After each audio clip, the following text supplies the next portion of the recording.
Hello and welcome my dear students. I am Rushali ma'am from VM Academy classes Nashik. हम देख रहे हैं हमारे महाराष्ट्र स्टेट बोर्ड का सिलेबस और देख रहे हैं 12th केमिस्ट्री। 12th का हमारा चल रहा है chapter number 8 transition and inner transition elements, मतलब D block and F block element की हम बात कर रहे हैं। आज का है लेक्चर नंबर 4। आज के लेक्चर में हमें देखने compounds of manganese and chromium. तो मैंगनीज का पॉपुलर केमिकल कंपाउंड है यहाँ पे KMnO4। तो KMnO4 आप लोगों ने लैब में भी देखा होगा, थोड़ा सा पर्पल वॉयलेट कलर का होता है। एंड K2Cr2O7 ये दोनों भी रिएजेंट के तौर पे यूज़ होते हैं। ये येलो पेल येलो कलर का होता है। उसके साथ साथ आज हमें और एक टॉपिक देखना है छोटा सा, common properties of D block element.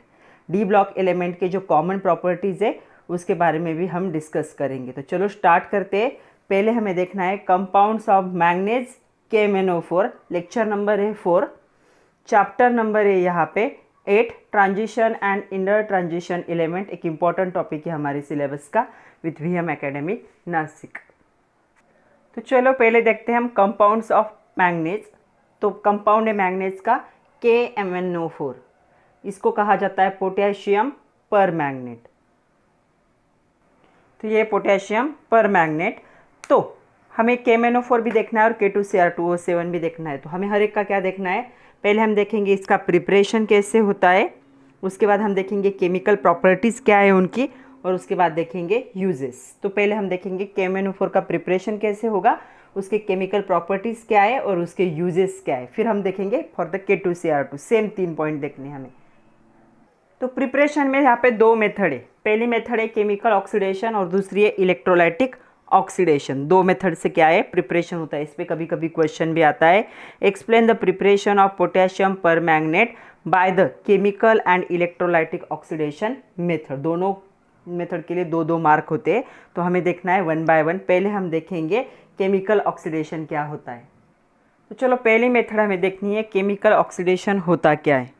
तो देखो क्या होगा केमिकल ऑक्सीडेशन में, when finally divided manganese dioxide, ये है मैंगनीज डाइऑक्साइड। फाइनली डिवाइडेड मतलब पाउडर फॉर्म में कन्वर्ट किया है इसको, ओके। MnO2 को मैंगनीज डाइऑक्साइड कहा जाता है। इज हीटेड स्ट्रांगली, हीट करना है इसे strongly, with fuse mass of the caustic potash, KOH को कॉस्टिक पोटैश कहा जाता है। And N oxidising agent KClO3 को यूज़ किया जाएगा यहाँ पे ऑक्सीडाइजिंग एजेंट। ये है ऑक्सीडाइजिंग एजेंट के तौर पे इसको यूज़ किया जाएगा। तो इसका नाम है पोटेशियम क्लोरेट। तो यहाँ पे क्या होता है, एक डार्क ग्रीन कलर का पोटेशियम मैग्नेट क्या है मिलता है। तो ये जो कंपाउंड होगा इसका कलर कैसे होगा, डार्क ग्रीन कलर का कंपाउंड फॉर्म होगा। जब फाइनली डिवाइडेड MnO2 को KOH और KClO3 के साथ स्ट्रांगली हीट किया जाता है तो यहाँ पे एक डार्क ग्रीन कलर का पोटेशियम मैग्नेट K2MnO4 क्या होता है फॉर्म होता है। उसके साथ ये बाय प्रोडक्ट क्या होते हैं फॉर्म होते हैं, ओके। उसके बाद क्या होगा, ये जो है इन न्यूट्रल और द एसिडिक मीडियम, ये जो ग्रीन कलर का पोटेशियम जो मैग्नेट फॉर्म हुआ है ये क्या करता है, डिसप्रपोर्शन रिएक्शन दिखाता है। तो ये डिसप्रपोर्शन रिएक्शन दिखाएगा। तो देखो यहाँ पे डिसप्रपोर्शन रिएक्शन कैसी होगी, यहाँ पे 3 चाहिए, डिसप्रपोर्शन रिएक्शन होगी यहाँ पे। तो ये K2MnO4 जो है ये कार्बन डाइऑक्साइड और वाटर के साथ रिएक्ट होके KMnO4 बनाता है और इसके साथ MnO2 क्या होता है यहाँ पे सेपरेट होता है, okay. The liquid is filter through the glass wool. इस लिक्विड को क्या किया जाता है, ग्लास ऊल मतलब जो ग्लास से बना हुआ क्या होता है, कॉटन जैसे होता है वैसे ही ग्लास फाइबर से बना हुआ ऊल होता है, उससे क्या किया जाता है, इसे फिल्टर किया जाता है। And evaporate until crystallization occurs. कब तक इवापोरेट किया जाता है, जब तक कि क्रिस्टल क्या है यहाँ पे फॉर्म न हो। तो यहाँ पे पोटेशियम परमैंगनेट फॉर्म होता है, स्मॉल क्रिस्टल होते हैं इसके, और ये ऑलमोस्ट क्या होते हैं ब्लैक कलर के अपीयरेंस में होते हैं। लेकिन आप जब उसे पानी में डिजॉल्व करोगे तो ये वॉयलेट कलर का लिक्विड बनाता है। बट जो क्रिस्टल दिखेंगे वो कैसे होंगे, यहाँ पे ब्लैक कलर के क्रिस्टल क्या होते हैं यहाँ पे फॉर्म होते हैं आफ्टर द इवापोरेशन। तो ऐसे ये मेथड है, इस मेथड को कहा जाता है केमिकल ऑक्सीडेशन। सबसे पहले क्या करना है, MnO2 को पाउडर फॉर्म में क्या करना है, स्ट्रांगली हीट करना है KOH के साथ, और KClO3 यहाँ पे ये एक्ट होगा एज अ ऑक्सीडाइजिंग एजेंट। यहाँ पे डार्क ग्रीन कलर का क्या मिलता है, एक कंपाउंड मिलता है। फिर डार्क ग्रीन कलर का जो कंपाउंड है वो डिसप्रपोर्शन रिएक्शन दिखाता है। यहाँ पे हमें एक फिल्ट्रेट मिलता है, मतलब एक लिक्विड मिलेगा। उस लिक्विड को क्या किया जाता है, पहले फिल्टर करना है, और जो लिक्विड होगा नीचे उस लिक्विड को क्या करना है, क्रिस्टलाइज करना है, मतलब उससे क्या करना है, आप बर्नर पे रख सकते हो। ये ऑपरेशन प्रोसेस होने दोगे ताकि क्रिस्टल्स क्या हो जाए, उससे सेपरेट होंगे। तो ये पोटेशियम परमैंगनेट के क्रिस्टल क्या होते हैं, स्मॉल एकदम छोटे छोटे क्रिस्टल्स होते हैं। ये क्या होंगे, वहाँ से सेपरेट होंगे और ब्लैक कलर के अपीयरेंस में मिलेंगे। तो इस प्रोसेस को कहा जाता है केमिकल ऑक्सीडेशन। सेकंड हमें देखना है यहाँ पे इलेक्ट्रोलाइटिक ऑक्सीडेशन। तो इलेक्ट्रोलाइटिक ऑक्सीडेशन में क्या होगा, देखो तो जो होता है इस प्रोसेस में electrolytic oxidation, alkaline solution of the manganate ion is electrolyzed between the iron electrode separately by the using the electrolytic cell। तो इलेक्ट्रोलाइटिक सेल क्या होता है, अभी आपको पता है। इलेक्ट्रोलाइटिक सेल में आयन कंटेंट वाला क्या करना है, मैग्नीज आयन वाला आपको सॉल्यूशन यूज़ करना है। और दो इलेक्ट्रोड कौन से यूज़ करोगे, यहाँ पे आयन के इलेक्ट्रोड क्या करोगे, यूज़ करोगे। तब क्या होगा, यहाँ पे देखो, यहाँ पे क्या होता है K2MnO4, ये रिएक्ट होगा वाटर के साथ, और यहाँ पे ये नेसेंट ऑक्सीजन है, मतलब फ्रेशली प्रिपेयर्ड, और ये क्या होता है 2KMnO4 और KOH में क्या होता है, कन्वर्ट होता है। यहाँ पे ऑक्सीजन जो इवॉल्व होगा एट एनोड पे, तो वहाँ पे ऑक्सीजन इवॉल्व होता है। ये ऑक्सीजन कहाँ से आया है, एनोड से आया है। It convert manganate to the permanganate. तो ये क्या करता है, मैग्नेट आयन को, इस मैग्नेट आयन को पर मैग्नेट आयन में क्या करता है, कन्वर्ट करता है। द सोल्यूशन इज फिल्टर, इस सोल्यूशन को फिल्टर किया जाता है, and evaporate to get the deep purple black colour. तो कब तक इनको इवापोरेट करना है, मतलब बर्नर पे हीट करना है, जब तक के डीप पर्पल ब्लैक कलर के क्रिस्टल्स क्या है, मिल ना जाए। तो ये जो KMnO4 होता है, जब सॉलिड स्टेट में होता है तो इसका कलर होगा डीप पर्पल। अगर दूर से देखोगे तो आप लोगों को ब्लैक ही दिखेगा, वो ब्लैक, लेकिन अगर हाथों को लग जाए तो वो पर्पल कलर क्या है, दिखाता है।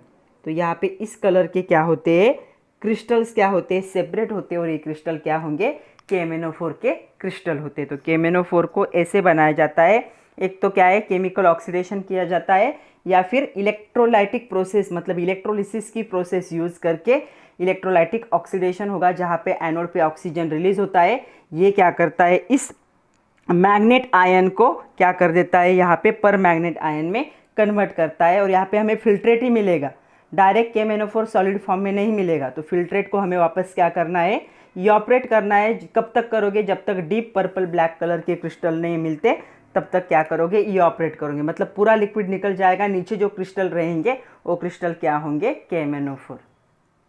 तो चलो अभी हमें क्या करना है, केमिकल प्रॉपर्टीज़ देखने हैं KMnO4 की। KMnO4 की केमिकल प्रॉपर्टीज, तो दो प्रॉपर्टीज़ हमें देखने हैं। पहले देखने हैं कि इसकी क्या होगी एक्टिविटी इन एसिडिक मीडियम, और दूसरा हमें देखना है न्यूट्रल और वीकली अल्कलाइन, जिसे बेसिक भी कह सकते हो, वीकली बेसिक और न्यूट्रल मीडियम। तो पहले हमें देखना है कि एसिडिक मीडियम में क्या होगा। तो चलो पहली मेथड हमें देखनी है, इस पे क्वेश्चन भी आता है। देखो क्वेश्चन कैसे होता है, write chemical equation showing oxidising property of KMnO4 in acidic medium. इसकी ऑक्सीडाइजिंग प्रॉपर्टी ये हमें एसिडिक मीडियम में दिखाना है। तो यहाँ पे क्या होगा, देखो पहला हमें देखना है, यहाँ पे जो ऑक्सीडेशन होगा, यहाँ पे क्या है, ऑक्सीडाइजिंग रिएक्शन करता है KMnO4 एसिडिक मीडियम में। याद रखना है, oxidising reaction in acidic medium, मतलब ये ऑक्सीडाइजिंग एजेंट पे की तौर पे काम करेगा। तो यहाँ पे देखो I- था, ये I में कन्वर्ट हुआ, मतलब आयोडाइड आयोडीन में क्या हुआ है, यहाँ पे ये आयोडाइड आयन है, यहाँ पे आयोडीन में कन्वर्ट हुआ है। यहाँ पे इसका ऑक्सीडेशन नंबर कितना था बच्चों, -1। यहाँ पे कितना है, एलिमेंट्री फॉर्म में, इसलिए 0। तो यहाँ से यहाँ पे क्या है, ऑक्सीडेशन नंबर क्या हुआ है, देखो -1 से 0 हुआ है, मतलब ऑक्सीडेशन नंबर क्या हुआ है, इंक्रीज हुआ है। इस प्रोसेस को हम क्या कहते हैं, ऑक्सीडेशन। ये प्रोसेस कौन कर रहा है, ये कर रहा है, मतलब ये क्या होगा, ऑक्सीडाइजिंग एजेंट। उसका खुद का रिडक्शन हो रहा है, लेकिन किसके तौर पे एक्ट होगा as a oxidising agent. Oxidising agent कौन होते हैं, जो खुद का रिडक्शन करते और दूसरों को ऑक्सीडेशन में हेल्प करते। तो ये ऑक्सीडाइजिंग एजेंट होगा, इसका खुद का रिडक्शन हो रहा है, लेकिन आयोडाइड को वो आयोडीन में कन्वर्ट कर रहा है बाय द ऑक्सीडेशन। तो एसिडिक मीडियम में ये जो होते हैं KMnO4 या फिर MnO4 माइनस आयन, ये क्या होंगे, एक्ट होंगे as a oxidising agent. Second देखो, एसिडिक मीडियम में क्या है, oxidation of Fe2+ to oxidation of Fe3+। तो यहाँ पे देखो रिएक्शन में, तो यहाँ पे रिएक्शन में क्या हो रहा है, ये Fe2+ से इसका ऑक्सीडेशन नंबर यहाँ पे था +2 और यहाँ पे जाके हो गया +3। चार स्पीसीज का चार्ज क्या होता है, उसका ऑक्सीडेशन स्टेट और ऑक्सीडेशन नंबर। यहाँ पे भी ऑक्सीडेशन नंबर क्या हो रहा है, आयोडीन जैसा इंक्रीज हो रहा है, मतलब ये क्या है, ऑक्सीडेशन। कौन रिस्पॉन्सिबल इस ऑक्सीडेशन के लिए, ये इसका खुद का रिडक्शन हो रहा है, लेकिन ये आयन का क्या कर रहा है, ऑक्सीडेशन कर रहा है, तो इसे हम कहेंगे ऑक्सीडाइजिंग एजेंट। ऐसा सब्सटेंस जिसका खुद का रिडक्शन होगा लेकिन वो दूसरों को ऑक्सीडेशन में हेल्प करता है, उसे क्या कहा जाता है, ऑक्सीडाइजिंग एजेंट। तो यहाँ पे ऑक्सीडेशन करेगा एसिडिक मीडियम में, Fe2+ को Fe3+ में क्या करेगा, ये कन्वर्ट करेगा। नेक्स्ट एग्जाम्पल है देखो, oxidation of H2S hydrogen sulphide. तो हाइड्रोजन सल्फाइड पहले डिसोसिएट होगा यहाँ पे 2H+ और H2- में, फिर H2- KMnO4 क्या करता है, ऑक्सीडाइजिंग एजेंट के तौर पे एक्ट होगा और इसका ऑक्सीडेशन नंबर चेंज करेगा। तो यहाँ पे होगा 0, यहाँ पे था -2, तो -2 से क्या हो रहा है, 0 हो रहा है, मतलब ऑक्सीडेशन नंबर इंक्रीज हुआ है, तो इसका हो रहा है oxidation because of oxidising agent के MnO4-। तो एसिडिक मीडियम में ये क्या करेगा, H2S का क्या करेगा, ऑक्सीडेशन करेगा। जब भी ऑक्सीडेशन नंबर इंक्रीज होता है तब क्या होता है, ऑक्सीडेशन, और इसका खुद का रिडक्शन होगा लेकिन ये इसका ऑक्सीडेशन करने में हेल्प कर रहा है, तो इसे कहेंगे ऑक्सीडाइजिंग एजेंट। नेक्स्ट देखो यहाँ पे, ऑक्सीडेशन ऑफ ऑक्सैलिक एसिड। तो ऑक्सैलिक एसिड का भी यहाँ पे क्या हो रहा है, ऑक्सीडेशन हो रहा है। तो देखो ऑक्सैलिक एसिड, यहाँ पे जो ऑक्सैलिक एसिड है उसका ऑक्सीडेशन यहाँ पे हो रहा है, ऑक्सीडेशन नंबर क्या होगा, चेंज होगा।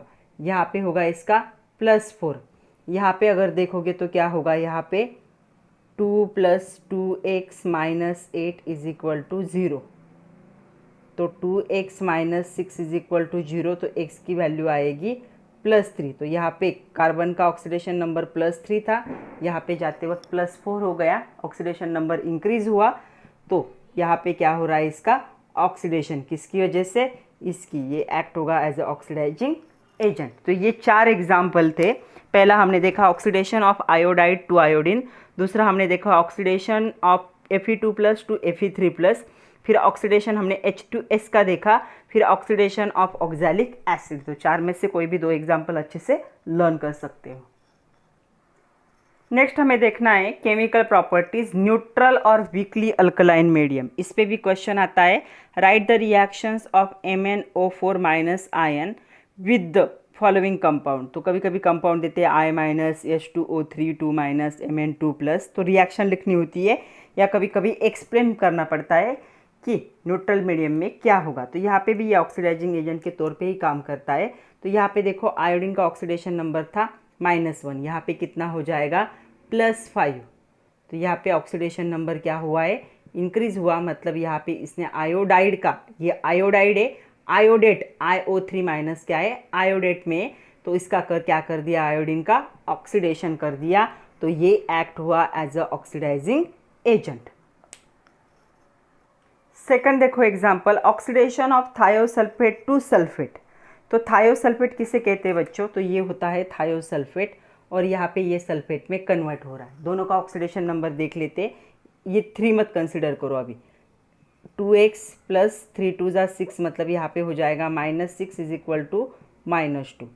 तो क्या होगा, 2x = +4 हो जाएगा, तो x की वैल्यू कितनी आएगी, यहाँ पे +2, मतलब यहाँ पे सल्फर का ऑक्सीडेशन नंबर कितना है, +2। यहाँ पे कितना होगा, x - 8 = -2, तो x की वैल्यू कितनी होगी, +6, मतलब यहाँ पे सल्फर का ऑक्सीडेशन नंबर कितना है, +6। देखो 2+ से कितना हुआ, 6+, ऑक्सीडेशन नंबर क्या हुआ है, यहाँ पे इंक्रीज हुआ है, मतलब यहाँ पे इसका हुआ ऑक्सीडेशन, किसकी वजह से, इसकी वजह से एक्ट हुआ एज अ ऑक्सीडाइजिंग एजेंट।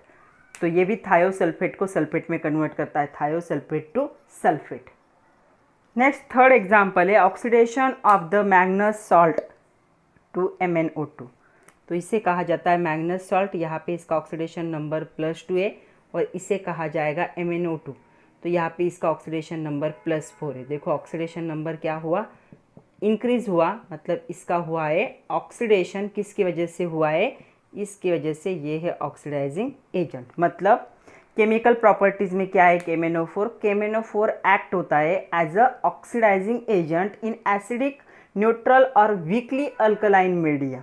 तो ये खुद क्या करेगा, उसका खुद का रिडक्शन हो रहा है लेकिन वो दूसरों को ऑक्सीडेशन में हेल्प कर रहा है, इसलिए इसे कहा जाएगा ऑक्सीडाइजिंग एजेंट। तो ऑक्सीडाइजिंग एजेंट क्या होता है बच्चों, ऐसा सब्सटेंस जिसका खुद का रिडक्शन होगा लेकिन वो दूसरों को ऑक्सीडेशन में हेल्प करता है, दूसरों का ऑक्सीडेशन कैरिड आउट करता है, इसे हम कहेंगे ऑक्सीडाइजिंग एजेंट। तो इसका देखो ऑक्सीडेशन हुआ, इसका खुद का रिडक्शन हुआ, लेकिन ये ऑक्सीडाइजिंग एजेंट होगा यहाँ पे। तो ये दो टाइप थे केमिकल प्रॉपर्टीज़ के, पहला एसिडिक देखा हमने, फिर न्यूट्रल और वीकली अल्कलाइन मीडियम। तो चलो इसके यूजेस देख लेते हैं। KMnO4 के यूजेस क्या है, आपकी एक्सरसाइज में भी क्वेश्चन है, give uses of KMnO4, 2 mark के लिए कभी कभी आ जाता है। तो क्या है, it is used as a antiseptic. जो एंटीसेप्टिक क्रीम होते हैं, जैसे कि जो भी आयोडीन कंटेंट वाले क्रीम होते हैं या फिर जो सोप्रामेसिन जैसे क्रीम है एंटीसेप्टिक, उसमें ये क्या होता है, यूज़ होता है। सेकंड है, it is used for unsaturation of test, unsaturation test in the laboratory. जब भी लैबोरेटरी में अनसैचुरेशन के टेस्ट किए जाते हैं उसमें हम KMnO4 को यूज़ किए जाते हैं। ये क्या है, एक लैबोरेटरी रिएजेंट है। उसके बाद it is used in volumetric analysis. आपने टाइट्रेशन मेथड किया होगा, तो जब यहाँ पे ब्यूरेट और कोनिकल फ्लास्क यूज़ होता है तो यहाँ पे KMnO4 को यूज़ कर सकते हैं, जो वॉल्यूमेट्रिक एनालिसिस होगा रिड्यूसिंग एजेंट का, उसके लिए, क्योंकि ये ऑक्सीडाइजिंग एजेंट के तौर पे एक्ट होता है।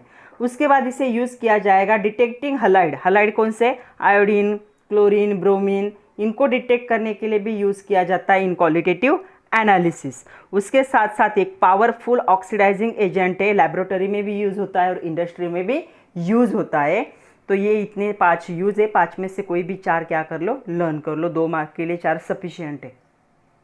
तो चलो अभी K2Cr2O7 जिसका नाम है पोटेशियम डाइक्रोमेट, इसका हमें प्रिपरेशन और केमिकल प्रॉपर्टीज़ देखने। तो चलो सबसे पहले हम देखते हैं कि प्रिपरेशन।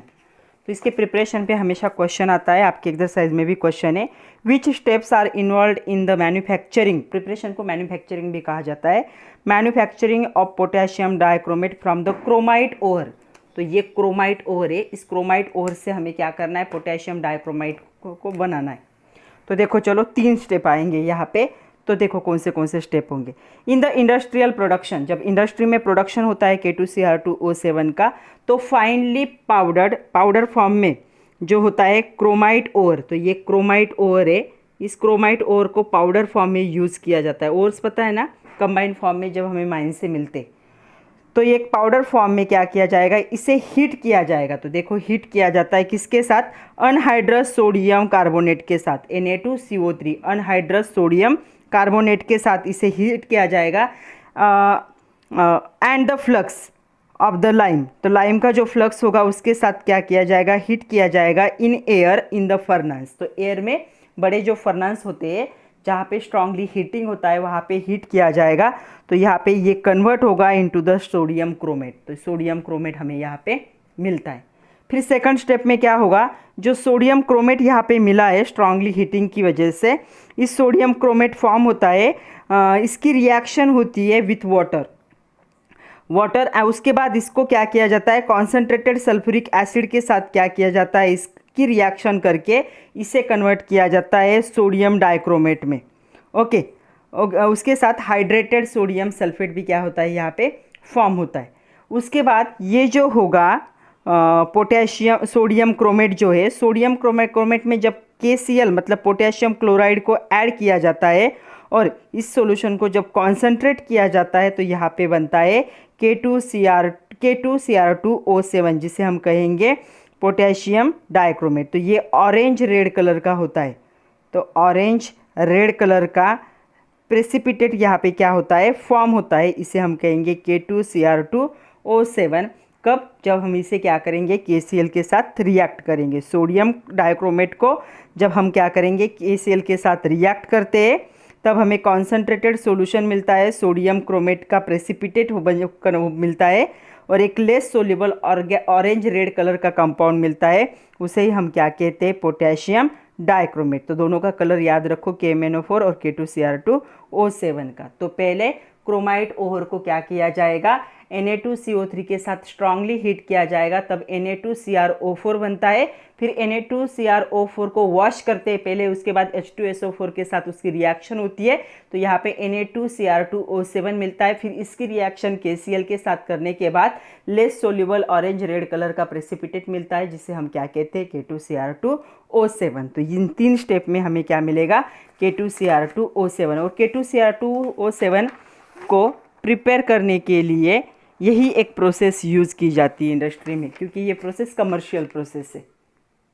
तो चलो अभी हमें केमिकल प्रॉपर्टीज़ देखने हैं K2Cr2O7 की। इस पर भी क्वेश्चन आता है कभी कभी। क्वेश्चन ऐसे होता है, what happen when aqueous solution of Ki is acidified by K2Cr2O7। मतलब K2Cr2O7 की Ki के एसिडिक मीडियम में अगर रिएक्शन करोगे तो क्या मिलेगा। तो देखो यहाँ पे क्या होगा, oxidation of iodine from aqueous solution of Ki by acidified K2Cr2O7 gives I2। तो यहाँ पे क्या है, ये I जो है I2 में कन्वर्ट होता है। देखो यहाँ पे ऑक्सीडेशन नंबर इसका -1 था, यहाँ पे जाके 0 हो गया।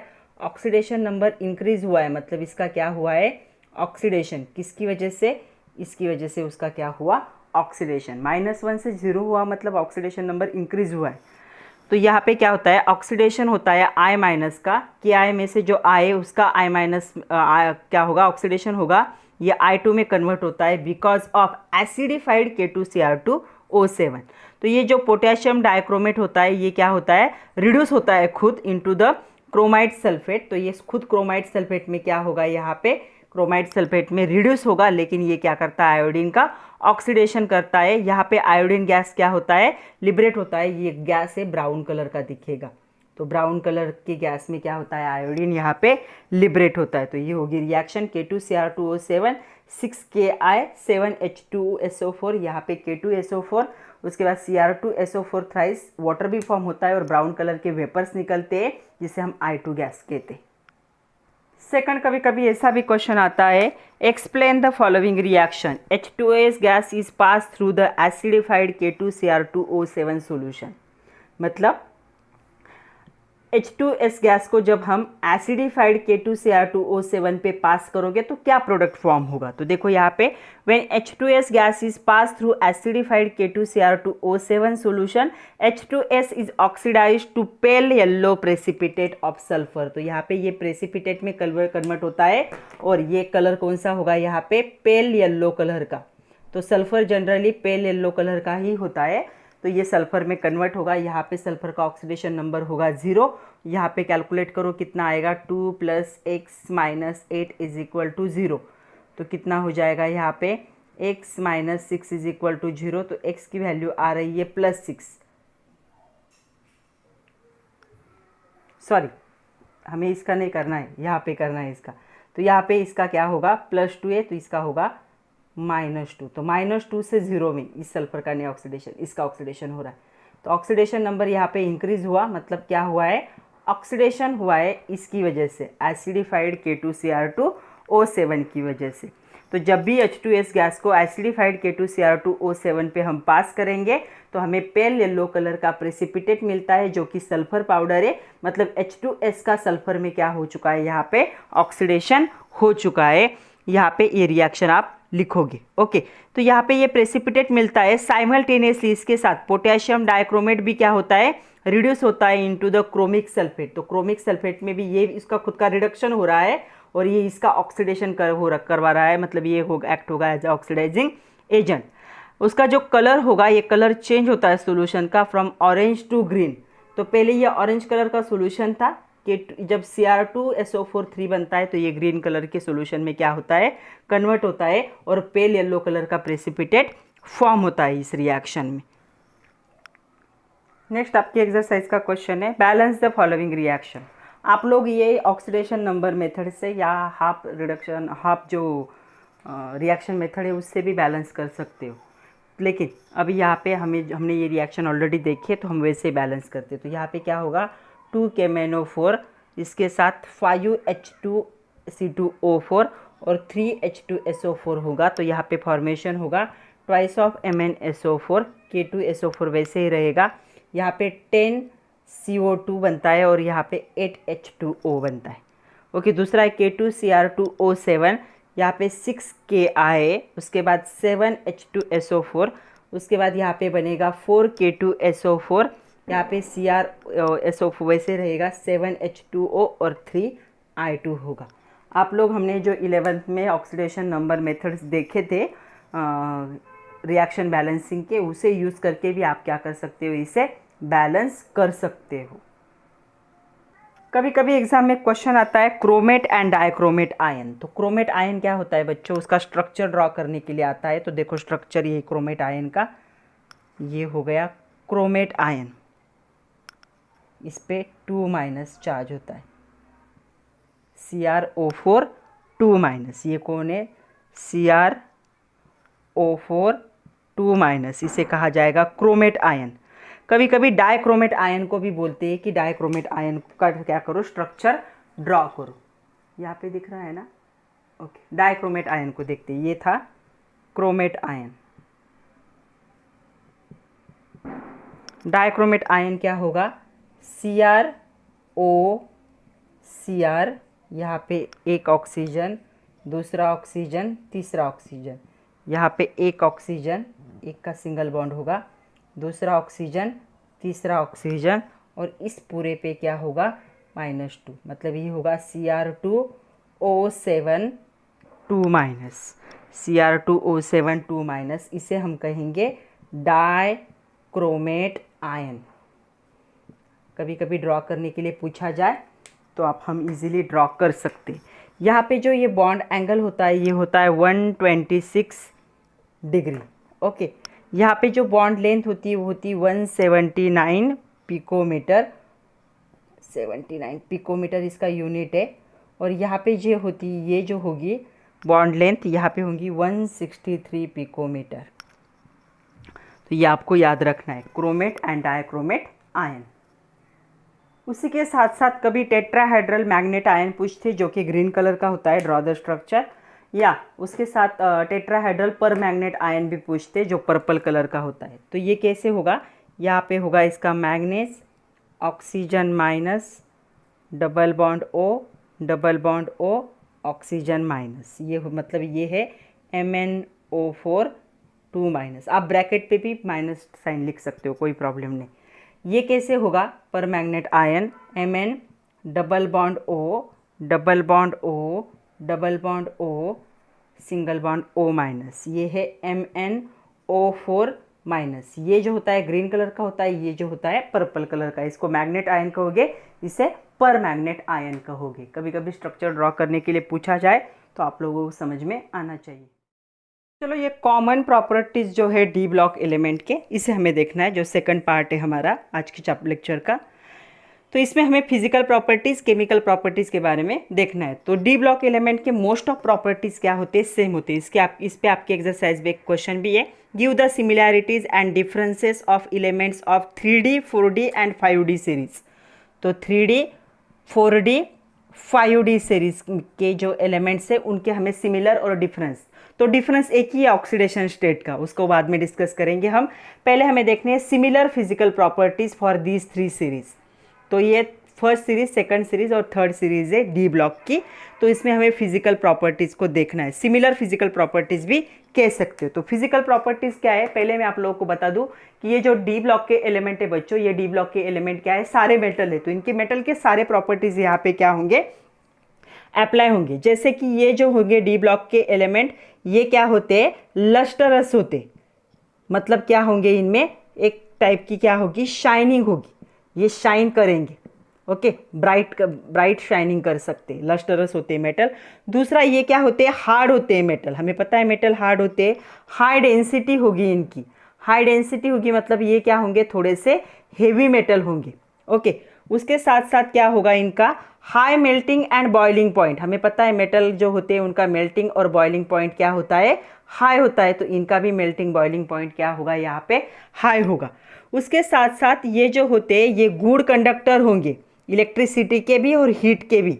तो हमें पता है गुड कंडक्टर क्यों होते हैं metal, because of presence of free electron. तो गुड कंडक्टर होंगे हीट और इलेक्ट्रिसिटी दोनों की। उसके साथ इनका जो होता है हाई टेंसाइल स्ट्रेंथ होती है। टेंसाइल स्ट्रेंथ मतलब load bearing capacity. Tensile strength वजन उठाने की जो कैपेसिटी, मेटल ज़्यादा वजन उठा सकते हैं क्योंकि उनकी टेंसाइल स्ट्रेंथ क्या होती है, हाई होती है।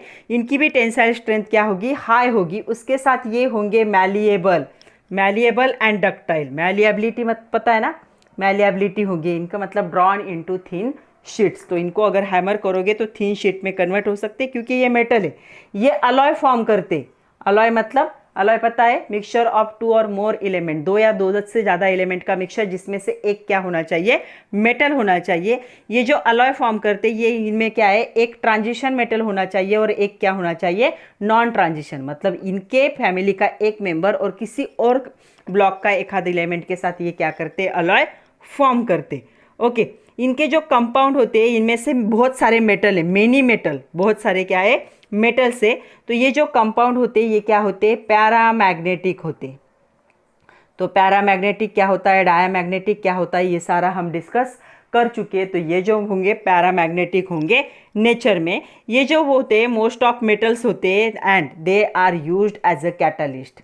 तो किसी भी केमिकल रिएक्शन का रेट इंक्रीज डिक्रीज करने के लिए जो यूज़ होते हैं कैटालिस्ट, उन कैटालिस्ट के तौर पे बहुत सारे जो डी ब्लॉक के एलिमेंट को क्या किया जाता है, यूज़ किया जाता है। ये सिमिलर फिजिकल प्रॉपर्टीज है तीनों सीरीज के, 3D 4D एंड 5D। कौन से प्रॉपर्टीज है, लस्टरस होंगे मतलब उनमें शाइनिंग होगी। All d block elements are lustrous and shining.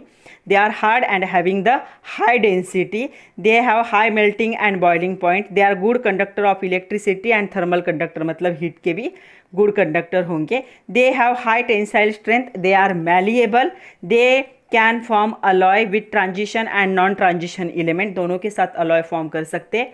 Many D block elements are metal and their compounds are paramagnetic. वो और उनके कंपाउंड क्या है, पैरामैग्नेटिक होते हैं नेचर में। Most of the metals are used as a catalyst. बहुत सारे मेटल जो है डी ब्लॉक के उनको यूज़ किया जाता है कैटालिस्ट के तौर पे। तो ये फिजिकल प्रॉपर्टीज है। चलो अभी सिमिलर केमिकल प्रॉपर्टीज़ को भी देख लेते हैं।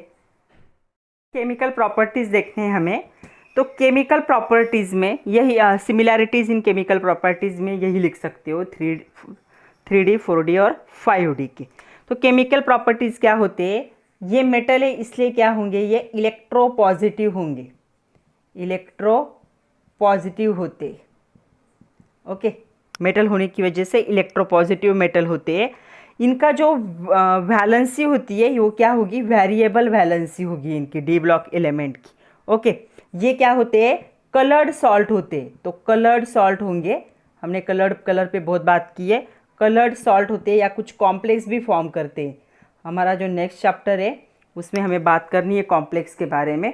तो ये कॉम्प्लेक्स भी फॉर्म करते, कॉम्प्लेक्स मतलब कोऑर्डिनेट कंपाउंड फॉर्म करते, बड़े कंपाउंड फॉर्म करते। ओके, ये क्या होते हैं, रिड्यूसिंग एजेंट के तौर पे एक्ट होते हैं। डी ब्लॉक एलिमेंट के कंपाउंड जो है रिड्यूसिंग एजेंट के तौर पे क्या होंगे, ये एक्ट होंगे। उसके साथ साथ देखो ये क्या होंगे, इनसोल्यूबल ऑक्साइड्स होते हैं। ये इनसोल्यूबल ऑक्साइड्स को फॉर्म करते हैं, इनसोल्यूबल ऑक्साइड्स को और हाइड्रोक्साइड्स को। मतलब इनके ऑक्साइड्स और हाइड्रोक्साइड्स जो है सोल्यूबल नहीं होते किसी भी केमिकल में। उसके साथ साथ जो होते हैं iron, cobalt, copper, molybdenum, zinc, में यहाँ पे लिख रही हूँ आयरन, कॉपर, उसके बाद है क्या कहा, कॉपर, कोबाल्ट, मॉलिब्डेनम, जिंक, ये जो है ये क्या होते हैं, बायोलॉजिकली इम्पॉर्टेंट मेटल। ये सारे बायोलॉजिकली इम्पॉर्टेंट मेटल है, प्लांट के लिए भी और एनिमल्स के लिए भी। हमारे बॉडी में जो हमारे बायोमोलिक्यूल्स हैं उनमें ये इम्पॉर्टेंट केमिकल्स है। तो ये एक बायोलॉजिकली मतलब जो भी लिविंग थिंग है उनके लिए ये एक इम्पॉर्टेंट है। दे कैटालाइज बायोलॉजिकल रिएक्शन। ये बायोलॉजिकल रिएक्शन जो हमारे बॉडी के अंदर हो रहे हैं उन रिएक्शन को ये क्या करते, कैटालाइज करते। तो ये है chemical properties of D block element. D block elements are the electropositive metals. They exhibit variable valencies and form colour salts and complexes. They are soluble, they form soluble oxides and the hydroxide. They are good reducing agent. उसके बाद they the cobalt, iron, copper, molybdenum and zinc biologically important metals, they catalyze the biochemical reaction, body के अंदर के reaction को वो catalyse कर सकते। तो ये कुछ सिमिलर प्रॉपर्टीज़ थी डी ब्लॉक एलिमेंट की, तो ये सबकी कॉमन प्रॉपर्टीज़ है। तो हमने फिजिकल और केमिकल सिमिलर प्रॉपर्टीज़ देखे, लेकिन कुछ डिफरेंस है क्या इनमें। तो most of properties of the d block elements are similar. The elements of first row differ from second row and third row in stabilization of higher oxidation state। तो इनका जो होता है, इन कंपाउंड का ऑक्सीडेशन स्टेट में क्या है, difference है। जो पहला रो सीरीज होगी, दूसरी होगी और तीसरी होगी, ये 3D होगी, ये 4D होगी और ये 5D होगी। तो ये तीनों ऑक्सीडेशन स्टेट के हिसाब से क्या होंगे, डिफरेंट। मतलब सिमिलर प्रॉपर्टीज़ बहुत ज़्यादा है, लेकिन सबका ऑक्सीडेशन स्टेट सेम नहीं है, हर एक का ऑक्सीडेशन स्टेट एक दूसरे से डिफरेंट है। तो इस पे एक क्वेश्चन है बच्चों, क्वेश्चन थोड़ा बड़ा है, सुन लो।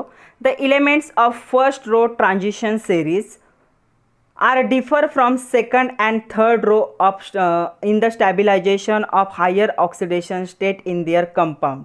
Give the example to support the above statement. उन्होंने कहा है कि जो फर्स्ट रो होता है ट्रांजिशन सीरीज का, वो सेकंड और थर्ड रो से क्या है, डिफरेंट स्टेबलाइजेशन में, क्यों, ऑक्सीडेशन नंबर के हिसाब से। तो हमें एग्जाम्पल देना है। तो मॉलिब्डेनम जो है, इसका ऑक्सीडेशन नंबर होता है +5, ओके। और जो टंगस्टन होता है, इसका ऑक्सीडेशन नंबर होता है +6। तो ये जो कंपाउंड है मोर स्टेबल होते हैं दैन द क्रोमियम। क्रोमियम का ऑक्सीडेशन नंबर है यहाँ पे +6 है, और दूसरा है यहाँ पे Mn जो है, इसका ऑक्सीडेशन नंबर यहाँ पे है +8 तक चला जाता है ये। तो ये दोनों क्या है, ये इन्हें कंपेयर करोगे और इन्हें कंपेयर करोगे तो क्या होंगे, दीज आर मोर स्टेबल। तो ये क्या होते हैं, स्टेबल होते हैं। Higher oxidation state for element of first row is +7। First row के लिए अगर देखोगे तो फर्स्ट रो के लिए हाईएस्ट ऑक्सीडेशन नंबर क्या होता है, +7 होता है। और थर्ड रो के लिए देखोगे तो यहाँ पे हायर ऑक्सीडेशन स्टेट कितना होता है, +8 तक चला जाता है, ओके। तो यहाँ पे आप एक लोग देखोगे RuO4, तो यहाँ पे देखो इसका -2 होगा, तो इसका ऑक्सीडेशन नंबर कितना आएगा, +8। दूसरा यहाँ पे OSO4, इसका -2, तो इसका देखो कितना आएगा, +8। ये दोनों भी क्या है, थर्ड रो के मेंबर है, मतलब थर्ड रो का मैक्सिमम ऑक्सीडेशन स्टेट +8 तक चला जाता है, और फर्स्ट रो का कहाँ तक है, मैक्सिमम +7 तक। तो ये ज़्यादा स्टेबल होते हैं एज कम्पेयर टू दिस। तो ये एक दो एग्जाम्पल है जो स्टेटमेंट को क्या करते हैं, यहाँ पे फुलफिल करते। तो आज के लिए इतना ही था बच्चों। आज हमने क्या देखे, कॉमन प्रॉपर्टीज़ देखे डी ब्लॉक एलिमेंट के, उसके साथ साथ हमने KMnO4 और K2Cr2 के बारे में भी डिस्कस किया। नेक्स्ट जो लेक्चर होगा वो बहुत इंपॉर्टेंट लेक्चर है, क्योंकि उसमें हमें देखना है मेटालर्जी।